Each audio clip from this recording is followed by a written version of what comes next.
Hello everyone, the much awaited blockbuster Sunday game is about to begin in the form of India versus Australia. So it's going to be a fascinating one because the women's team doesn't hold any significant edge over Australia as compared to the men's team. Like there's a cutthroat competition in men's matches of India versus Australia, but it's not the same case or similar case between India versus Australia. So we have got today Ayan Chatterjee in our panel. So Ayan, what do you think? Like it's going to be again a pressure game for India because the way they got humiliated against South Africa, they almost won the game, but they lost it from nowhere. Like Tanzim, the Tasmin Bridge, she smashed a very good knock and all these things, but India shouldn't have lost that game, and that psychological barrier will be there against Australia. If India loses the game against Australia, you never know. Like the scenarios will be very tough to qualify for the semi-finals. What do you say? Yes, so definitely it's going to be a blockbuster Sunday. And let's first, for starters, let's hope there is no weather problem in Vizag because there's always a rain threat there. So let's hope the weather stays away and we get a full game in and start on time. That's number one. Number two, I think India will be under more pressure than Australia. There is no doubt about it. I mean, they lost to South Africa from, you can say, winning position as Nadine de Klerk played a magnificent innings under pressure and won them the game. And India's dead bowling was exposed. India's batting was exposed. I mean, the batting, people are not saying this, but they faced 185 dot balls against South Africa. Now that is absolutely not on.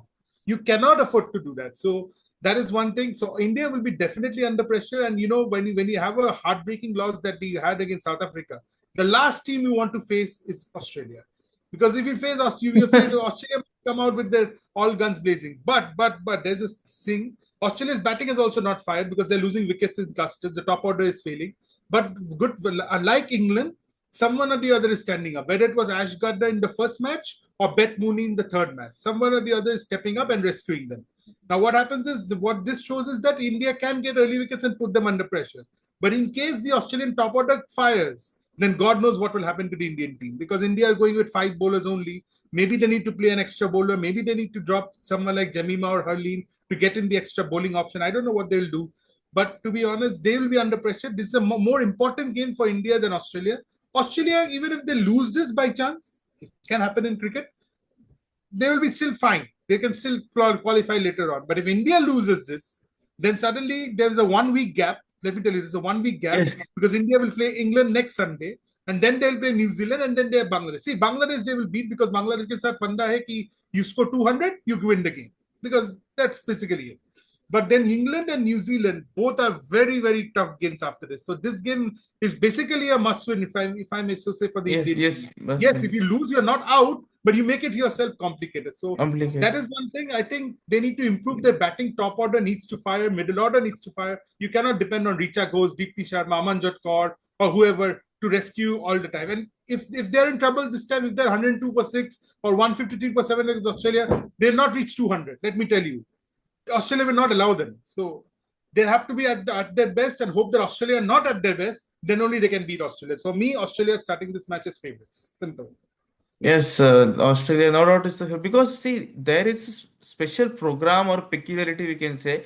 Australia, what they do, they make Ashley Gardner bat at number three, number four. In some cases, Talia Megar also comes up the order. Ashley Gardner, every like this swap the batting positions so that they are ready for any kind of scenario.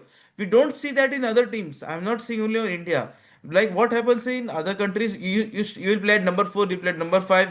Batting position is fixed. But Australia, what they do, they roll of the dice. Come on, actually, you're batting at number three today. So the players are very accustomed to the various scenarios of the game.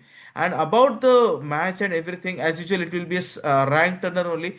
Alana King is there, Georgia Wareham is there. They have got a lot of spin bowling and fast bowling option as well. So I also believe that Australia is the favorite to win the game because it's said no that the fear kills first, then the opposition. There is a fear in Indian cricket team, and if you look at the way the South African player Tanzim Brits, she's played a very good knock. No, she was very confident. She was like you bowl wide off stump Yorker, you bowl a half tracker, hard length. She was ready for all the shots. That is the mentality I would say. When no one is there for you to win the game, then do it yourself. That is important. That's called mateship. If one falls, the second one will do the work. If three, four wickets fall, the fifth one will do the work. It's not like it's not my job. Like Bet Muni against Pakistan, she literally won the game for Australia. That century, it was 100 for 7 for 8 wickets down. From that, the score went down. That's the spirit, right? That's Aussie mindset there. You never say never. Australians never give up. It is said often, right? That's a proverb as well. We don't give up in that case.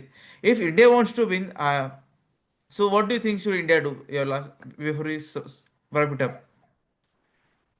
India, I don't know. Maybe they should stick to batting first. Although many are saying that please go for chasing, but the only fear I have is going for chasing is they chase and say Alisa Healy and CB Litchfield come into form, and then anything can happen. And Australia might score a huge total, and then it could be totally disastrous. Yes, Whatever they you bat. do, Yeah, yeah. Go ahead, go yeah, ahead. whatever you do it well.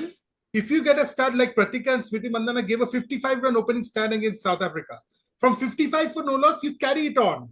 Take it to say 100 for 2, 100 for 350. Don't make it 55 for no loss and then 102 for 6. You can't afford to have that. So basically, the middle order and the lower middle order and top order needs to step up for India, whether they're batting first or batting second.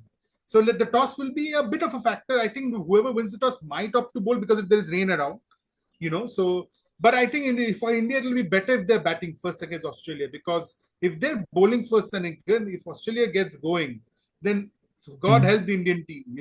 So for Yes, me, for me, maybe bat first, play out the conditions, score something, try to score something around 250, 280. I don't know what the pitch will be, and then see how it goes. Because but Australia also have the batting to chase it down. Also, there's no doubt about it. yes. So, like I mentioned, Australia has to be at their not at their best, and India have to play out of the skins. Then only you see an Indian victory today. Otherwise, all roads lead to an Australian win today, unless of course the weather intervenes and gives the point to India. That is also a possibility. But Uh, let's see. yes, and if rain comes, that one point will be very crucial to qualify for the semi-finals as well for both the teams. So let's see who wins. But I would only say one thing: Harmanpreet Kaur, she has to take responsibility now. You're the captain. You did a very good job in the bilaterals from 2022 to 2025. You won against England. You won against various countries, but you didn't win against Australia. Australia is the biggest hurdle. Like it is said now, Brazil is the king of football. That's and in the same way, Australia is the cricket king of cricket. So it's a both one. That training, their ideology is something really different. That women's team is so much successful. No one has ever been challenged to them. It's a young squad, right? There's only Bet Mooney is there, Alyssa Healy, two to the senior players who are only there. So let's see how it goes ahead. But as you said, I would say India should bat first only because India's spinners they can fox Australian batters during the ranges. Under the lights, the ball will do the movement. A collapse can occur.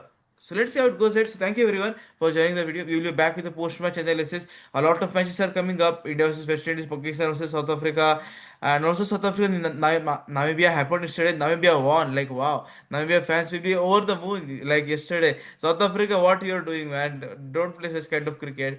But nevertheless, an associate won the game. It was quite an anxious day for all the cricket lovers because a lot of action was there. And also, Afghanistan won the T20 International Series by 2-0 as well. So, cricketing action is non-stop, and we'll also try our best to provide you as much video analysis and insights. So, thank you, and see you soon. Yeah, bye.